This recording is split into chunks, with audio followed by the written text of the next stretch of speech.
Once upon a time, there was a nobleman who lived with his second wife after the death of his first wife. Unlike the first, the second wife was arrogant, mean, and ill-tempered. She had two daughters who mirrored her character and demeanor, filled with malice and envy. The nobleman had a daughter named Cinderella, who was delicate, beautiful, and kind-hearted, having inherited these traits from her late mother. It didn't take long after the marriage for the stepmother to show her cruelty towards Cinderella, not out of any reason, but jealousy of her beauty, grace, and kindness. To make Cinderella appear uglier, she gave her the hardest chores in the house, like washing dishes, polishing furniture, mopping floors, and making beds every morning. Additionally, she made her sleep in the attic on a dirty straw bed while her own daughters slept in luxurious beds in elegant rooms with large mirrors. Despite being overworked, Cinderella was only allowed to rest in front of the fireplace late at night when the fire was nearly out. Despite all the maltreatment, Cinderella never told her father, as she knew he wouldn't believe her and would rather scold her, siding with his domineering wife.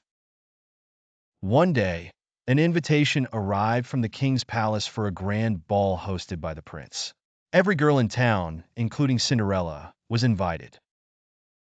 Cinderella's stepmother, however, forbade her from attending, forcing her to prepare the dresses and style the hair of her stepsisters instead. The night of the ball arrived, and while the stepmother and her daughters left for the palace, Cinderella was left weeping at home.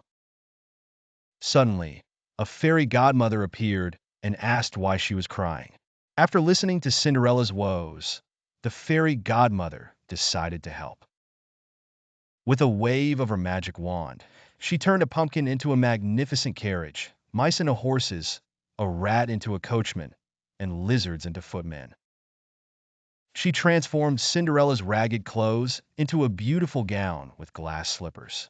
However, the fairy godmother warned Cinderella to return before midnight when the magic would fade.